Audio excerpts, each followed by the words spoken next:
Hello दोस्तों, नमो नारायण। आप सभी को प्यार भरा राम राम। तो आशा करता हूँ कि आप स्वस्थ होंगे, मस्त होंगे। देखिए, और तो सब बात ठीक है, सब ठीक हो जाता है। यदि आपका स्वास्थ्य ठीक है तो सब ठीक रहता है। तो प्रथम सुख निरोगी काया, सबसे पहला सुख क्या होता है? जो अपने शरीर के अंदर में कोई रोग नहीं होवे, तो प्रथम सुख निरोगी काया, दूसरा सुख घर में हो माया। ये दो तीन प्रकार के ऐसे सुख बताए गए। अभी टाइम कम है तो कभी आपको ये बताऊंगा पूरा। तो आज श्री कृष्ण गोलोक गमन, आज भगवान श्री कृष्ण जो है गोलोक को अपने पधारने वाले हैं। तो पहले वंदना श्री गणेश भगवान की, उसके बाद में आपको कथा सुनाते हैं।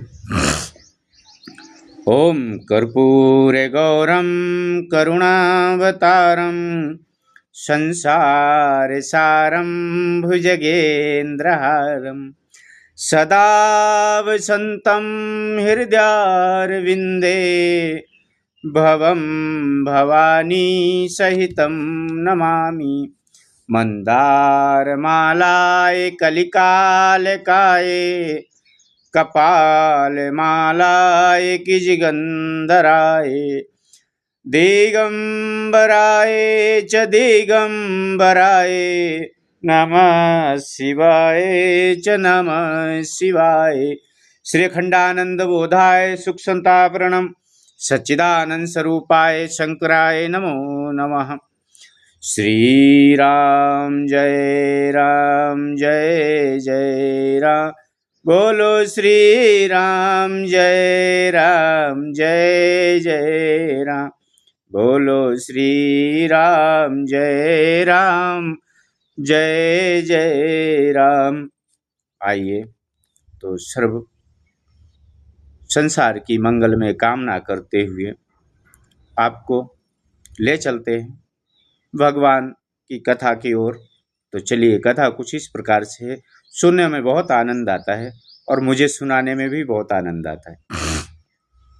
सूत जी बोले, युधिष्ठिर के वचनों को सुनकर अर्जुन दुखी होकर कहने लगे कि भ्राता, आज मैं भगवान से वंचित हो गया हूँ, मुझे अब कुछ भी अच्छा नहीं लगता। बोले, हे भाई, आज हम लोग अनाथ हो गए हैं, भगवान तो गोलोक चले गए, अब दोबारा उनका दर्शन होने वाला नहीं है।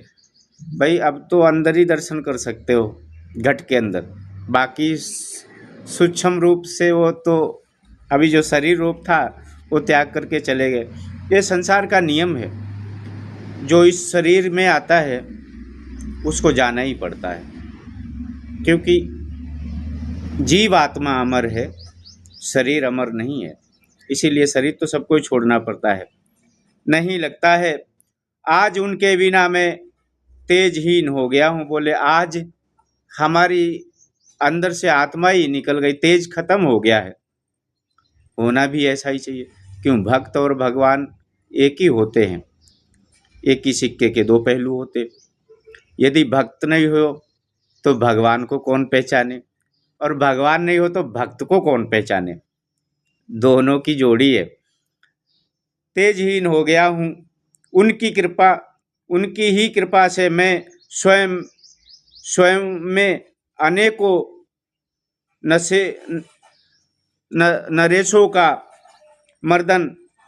मान मर्दन करके द्रौपदी से विवाह किया था, और उन्हीं की कृपा से मैं इंद्रादि देवताओं को भी विजय कर खांडव वन में अग्नि को संतुष्ट किया था।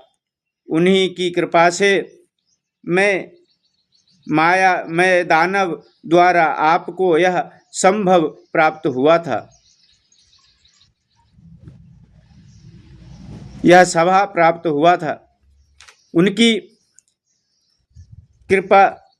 ही कृपा से राजा बलि जैसे मैं समान प्राप्त हुआ था। बोले, उनकी कृपा से ही राजा बलि जैसा मेरे को सम्मान प्राप्त हुआ था। देखो, ऐसा है कि इंसान तो कुछ कर नहीं सकता है, इंसान सिर्फ कर्म करता है, कर्म का कर्ता और भोक्ता। जो जैसा कर्म करता है वैसा भोगता है, परंतु कराने वाला परमात्मा है। मैं बार बार इस बात पे बोलता हूँ कि हम आप कुछ करने वाले नहीं है, सब कुछ करता धरता वही है। हम आप तो एक कठपुतली है भगवान की। वो जैसा चाहता है वैसा नचाता है और हमको नाचना पड़ता है। हुई थी उन्हीं की कृपा से राजा बलि जैसों में सम्मान प्राप्त हुआ था। उन्हीं की कृपा से भी भीम ने जरासंध को मारा था। बोले भीम भले ही कितने ही बलवान थे, पर जरासंध को मारना इतना आसान नहीं था। वो भगवान की कृपा से मारा तो भगवान ने था। अच्छा, आज तक आपने सुना है कि कभी किसी को भगवान ने मारा है? भगवान स्वयं नहीं मारता है। वो किसी ना किसी बहाने से मारता है, क्योंकि भगवान अपने ऊपर कभी दोष नहीं लेते।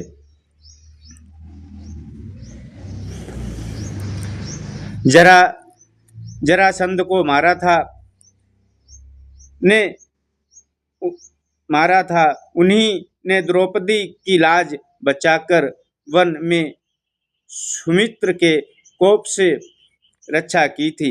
उन्हीं की कृपा से मैंने शंकर से युद्ध कर पशुपति अस्त्र प्राप्त किया था। बोले जो भी आज तक हुआ है, हमारे आपके करने से कुछ नहीं हुआ। बोले जो भी कराया वो परमात्मा ने कराया, और विजय श्री भी परमात्मा की कृपा से मिली। तो आज भी ये बात सच है, हम जो कार्य करते हैं उसमें जो भी विजय श्री मिलती है परमात्मा की कृपा से होती है। बाकी ऐसा संसार में तो काम सब कोई भी कर सकता, क्योंकि ईश्वर अंश जीव अविनाशी। ये ईश्वर का अंश जीव है जो हमारे आपके अंदर भ्रमण करता है, अनेकों अनेक रूप धारण करके भ्रमण करता है। प्राप्त किया था। उन्हीं की कृपा से मैंने इंद्रलोक में सम्मान पाया था तथा निवाच कवचों को मारा कर गांडीव धनुष की प्राप्ति की थी। वह उनकी कृपा से महाभारत में अनेकों महारथी संघारे। आज भी वही भगवान कृष्ण मुझे छोड़कर चले गए। बोले जिन्होंने इतना कार्य कराया, पूरा जो है एक तरीके से महाभारत करा करके जीत भी दिला दी, और जो दुराचारी थे उनको दंड भी दिया। तो और आज वही छोड़ के चले गए। आज वही भगवान कृष्ण मुझे छोड़कर चले गए। उन्होंने सदा हमारी रक्षा की और हम पर दयालु रहे।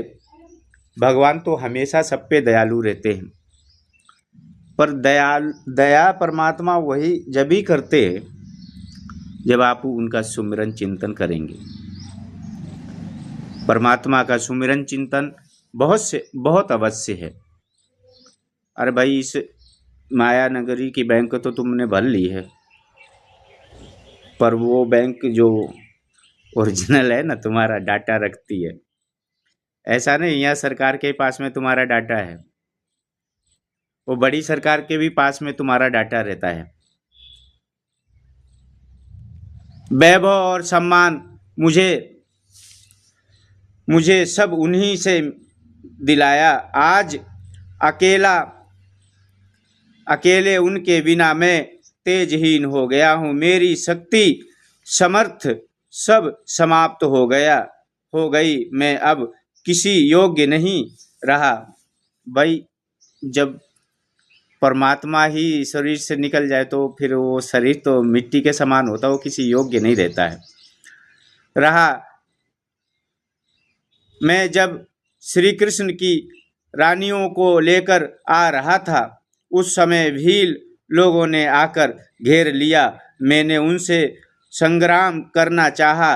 मेरे पास गांडीव धनुष बोही तरकस और वही बाण थे, परंतु बिना भगवान कृष्ण कि मैं कुछ नहीं कर सकता। भीलन लूटी गोपिका वही अर्जुन वही वाहन। बोले एक समय ऐसा आया ना जो भीलों ने गोपिकाएं लूट ली, वही अर्जुन थे वही बाण थे पर कुछ कर नहीं पाए। मैं कुछ परंतु भगवान कृष्ण के मैं कुछ नहीं कर सकता। बोले भगवान कृष्ण के बिना तो मैं कुछ कर ही नहीं सकता हूँ। मेरे धनुष बाण शक्ति समर्थ कुछ भी काम नहीं आई। भीलों ने रानियों को लूट लिया और मैं खड़ा खड़ा असहायों की भांति देखता ही रह गया। हे भ्राता, यह सब ईश्वर की लीला है। ब्राह्मण ऋषि वंश सब यदुवंशी परंपरा प्रभास क्षेत्र में लड़कर मर गए। इस प्रकार यदुवंशी के भार को भूमि से उतार कर भगवान श्री कृष्ण भी अपने लोक को पलायन कर गए।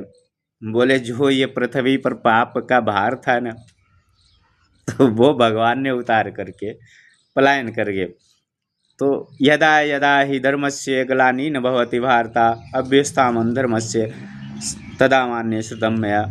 तो भगवान जब भी धरती पे ज़्यादा संकट, माँ धरती पे बोझ होता है, तो भगवान माता धरती का बोझ उतारने के लिए गोलोक से अवश्य आते हैं। और एक बात और कह दूं कि जिन जिन बैर किया संतों से मिट गए उनके वंश। जिन जिन बैर किया संतों से मिट गए उनके वंश, ना मानो प्रत्यक्ष बताऊं रावण कौरव कंस। जिन्होंने संतों से बैर किया है ना, उनके वंश मिट गए। यदि आप अच्छा नहीं कर सकते हैं उनके साथ तो बुरा बर्ताव मत करिए। मौन रहता है ना जो कोई, वो बहुत लंबा काम करता है। जवाब देना कोई ज़रूरी नहीं होता है। यदि आपका कोई मन दुखाता है तो आप शांत रहिए, शांत चित्त होकर के भगवान का सुमिरन करिए, बाकी सब वो देख लेगा। संसार में ऐसा कुछ भी नहीं है कि जो परमात्मा नहीं कर सकता। आप उसके भरोसे रहिए। तो भूमि से भार उतार कर भगवान कृष्ण भी अपने लोक को पलायन कर गए। अब यदुवंशी में नाम को 2-4 ही शेष रहे हैं होंगे। मैं अनिरुद्ध पुत्र ब्रज को लेकर यहाँ से आपके पास आया हूँ। इस प्रकार यदुवंशी का संहार और कृष्ण का परमधाम पलायन सुनकर युधिष्ठिर बहुत ही दुखी हुए। भाई जो कोई रात दिन हमारे लिए खड़ा रहता हो और वही अगर चला जाए तो दुख तो स्वाभाविक है। हमें भी दुख होता है। ऐसा नहीं कि साधुओं को दुख नहीं होता, साधुओं को कोई बात बोलता है कड़वी या कुछ गलत बोलता है दुख नहीं होता है। हम दुख जरूर होता है, पर हमको ऐसी शिक्षाएं दी गई हैं। कहते काट कूट खोद खाद धरती सहे, काट कूट बन राय, कड़वे वचन साधु सहे और किसी से ना आए। ये सबके बस की बात नहीं है। साधु बनना इतना सरल आसान शब्द नहीं है।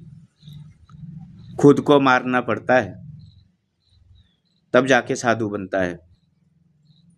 अपनी इच्छाओं को, अपनी आत्मा को, अपने शरीर को जीते जी मार देना, उसका नाम साधु है। हम अपने पिंड लगा चुके हैं, दूसरों के भी पिंड लगाते हैं, परिवार के। आया हूँ। इस प्रकार यदुवंश का संहार और श्री कृष्ण का परमधाम पलायन सुनकर युधिष्ठिर बहुत दुखी हुए और उन्हें समझा लिया अब कलयुग आ गया है। अपने स्वजनों की दुख कथा सुनकर कुंती ने अपना शरीर त्याग दिया। युधिष्ठिर ने अपने सब भाइयों से विचार कर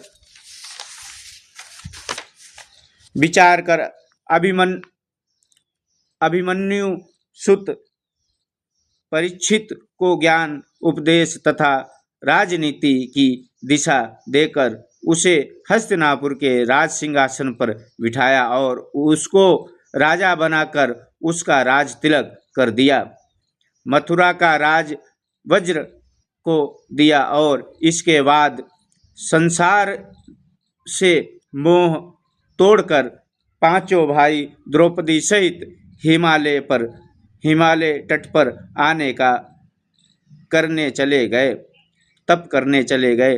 द्रौपदी भी अर्जुन, नकुल और सहदेव तो तप करते हुए हिमालय में ही गल कर स्वर्ग चले गए और राजा युधिष्ठिर सदेह स्वर्ग चले गए। राजा युधिष्ठिर तो स्वयं देह समेत चले गए। यह सही, सारी दुनिया तो मरने की बात जाती है, वो सदेह मतलब इस शरीर का त्याग नहीं किया। कारण क्या था? वो धर्मराज का अवतार थे। युधिष्ठिर जो थे वो धर्मराज के अवतार थे। तो युधिष्ठिर स्वदेह स्वर्ग चले गए। पांडवों के स्वर्ग आगमन का वृत्तांत जो पढ़ता है और सुनता है वह मंगल प्राप्त करता है। बोलिए गोदड़िया महादेव की जय। अब आगे की कथा आपको सुनाएंगे कल। परीक्षित की दिग्विजय कथा जो है आपको कल सुनाई जाएगी। तो आप सब प्यारे मित्रों, हमारे चैनल को ज़्यादा से ज़्यादा लाइक, शेयर और कमेंट ज़रूर कर दिया करो। आप शॉर्ट वीडियो देखते हो उसमें तो बहुत व्यू आते हैं भाई, और इसको भी देखा करो, पूरा देखा करो, क्योंकि ये आपके लिए बनाता हूँ और ज्ञान की बातें। ठीक है, मनोरंजन के लिए आपके लिए थोड़ा शॉर्ट वीडियो भी बना देते हैं, पर लॉन्ग वीडियो आप देखोगे, भगवान की चर्चाएं हैं, भगवान की उसमें कथाएं हैं, लीलाओं का वर्णन है।